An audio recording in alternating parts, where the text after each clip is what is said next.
বৃষ্টির জলে জলবন্দী বাঁকুড়ার Onda girls high school campus. বৃষ্টির জমা জলে জল থই থই অবস্থা স্কুল ক্যাম্পাসের। স্কুলের গার্লস হোস্টেল পুরোপুরি জলবন্দী পরিস্থিতি। স্কুলের জমা জল বের করতে লাগানো হলো পাম্প। ছাত্রীদের কথা মাথায় রেখে স্কুলের এই পরিস্থিতির জন্য শুক্রবারের পরীক্ষা বাতিল করল স্কুল কর্তৃপক্ষ। স্কুল কর্তৃপক্ষের দাবি, প্রতি বছর এই সমস্যার মধ্যে পড়েছে স্কুলের জল বেরোনোর কোনো নিকাশি ব্যবস্থা নেই। বারবার সব দপ্তরে জলনিকাশি ব্যবস্থার জন্য দরবার করা হলেও সমস্যার সমাধান হয়নি। তাই বেশি বৃষ্টি হলেই স্কুলের এই অবস্থা তৈরি হচ্ছে। স্কুলের ছাত্রীরা সমস্যায় পড়ছে।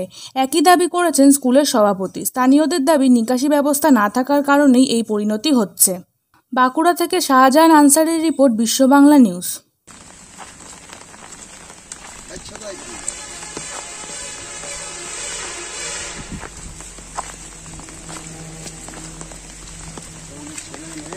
ভিতরে জল ঢুকছে।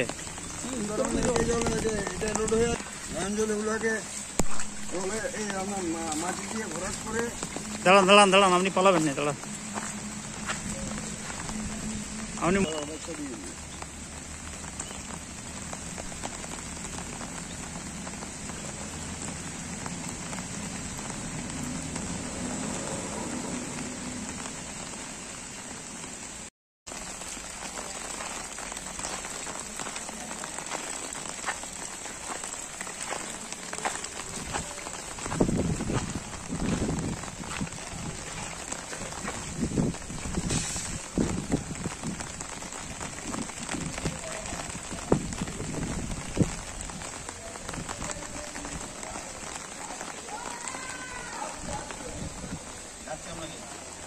কে ডাকছে? এটা যাচ্ছি বারোটায়।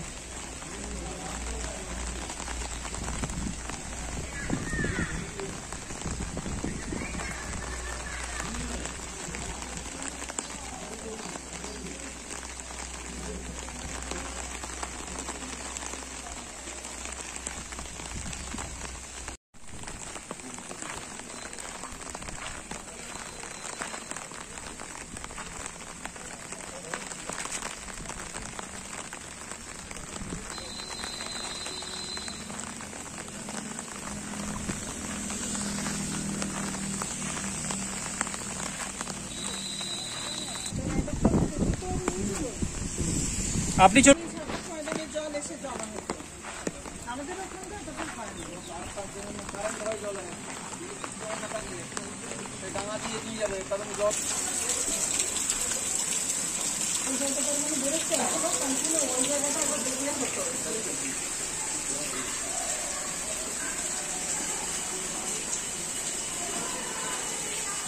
যদি বেরিয়ে যেত তাহলে তো এইভাবে হয় না, প্রতিদিন কিছুতেই জল বেরোবে না।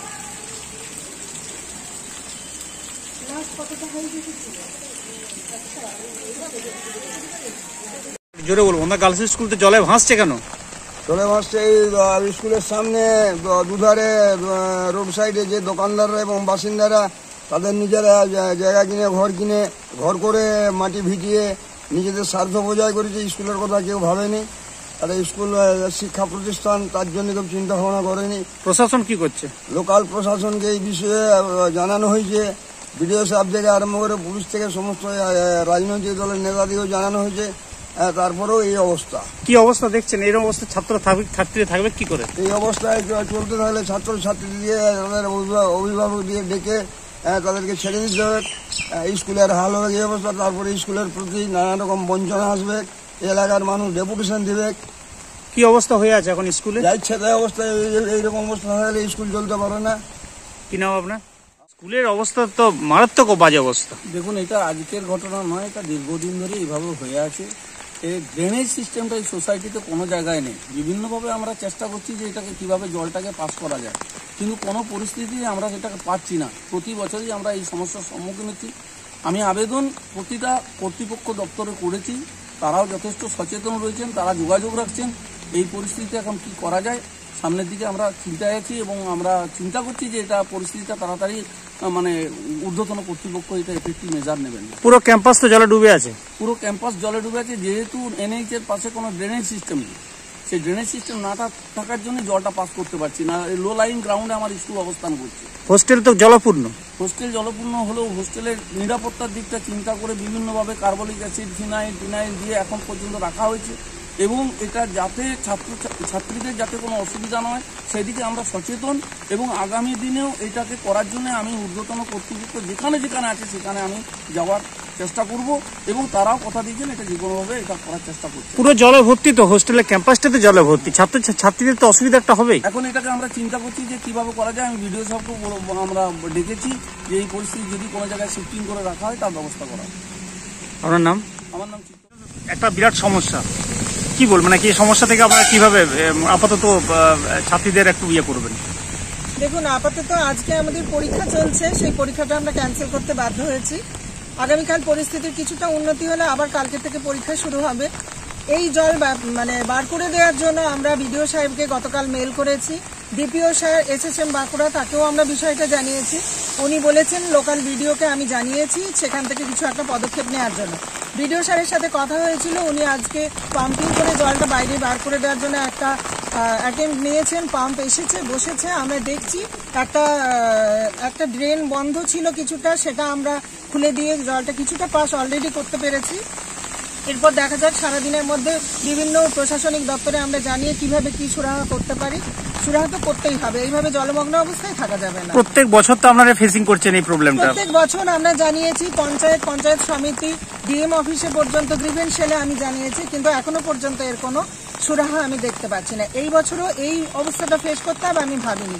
এত জায়গায় চিঠিপত্র করার পরেও এই সমস্যাটা আবারও আমাকে ফেস করতে হবে এটা আমি ভাবতে পারিনি। একটা হোস্টেল ক্যাম্পাস যেখানে প্রচুর ছাত্রী রয়েছে, তারা তো পুরো জলমগ্ন অবস্থায় রয়েছে। তারা পুরো জলমগ্ন, তাদের খাবার যে জলটা সেটাও কন্টামিনেটেড হয়ে গেছে অলরেডি। আমি বলেছি সেক্ষেত্রে আমার স্কুলটা কিছুটা উঁচু জায়গায় অবস্থিত, সেজন্য আমাদের স্কুলের যে জল যেখানে মিড ডে মিল রান্না হয় আমি সেইখান থেকে আজকের জন্য ওদের খাওয়া দাওয়ার বন্দোবস্ত করছি। গত বছর আমাদের joint BDO sir BDO office থেকে জানিয়েছিলেন যে আমরা এখানে একটি অডিটোরিয়াম আছে, সেখানে আমরা যদি ছাত্রীদেরকে শিফটিং করতে পারি সেখানে নিয়ে গিয়ে রাখবো। আমি বলেছি সেখানে রাখা, খাওয়া, থাকার একদম সুবন্দোবস্ত করে দিতে হবে, কারণ এখানে এই যে ব্যবস্থা, এই যে উইদাউট প্রপার প্ল্যানিং এই যে কনস্ট্রাকশন হয়েছে, এটা তখন বিডিও অফিস জানতেন, লোকাল প্রশাসন জানতেন যে এইভাবে পার্মানেন্ট ড্রেনেজ সিস্টেম ছাড়া এইভাবে একটা হোস্টেলে চলতে পারে না। কিন্তু এতদিন পর্যন্ত 2014 সালে টাইপ 4 হোস্টেল কমপ্লিট হয়েছে, 2007 সালে টাইপ 3 হোস্টেলটা কমপ্লিট হয়েছে। সেই তখন থেকে যে আমরা হোস্টেলটা চালিয়ে যাচ্ছি এইভাবে উইদাউট প্রপার ড্রেনেজ সিস্টেম, আমরা কিন্তু প্রতি বছর এই সমস্যার মুখোমুখি হচ্ছি এবং দীর্ঘদিন প্রায় এই জল 1 মাস ধরে জমা থাকে। সেই জল রীতিমতো নোংরা, আবর্জনা এবং মশা আঁতুর ঘর হয়ে পরিণত হয়েছে। এই সমস্যা নিয়ে আমাদেরকে চলতে হবে। আমার নাম মধুমিতা ঘোষ, প্রধান শিক্ষিকা, ওঁদা গার্লস হাই স্কুল।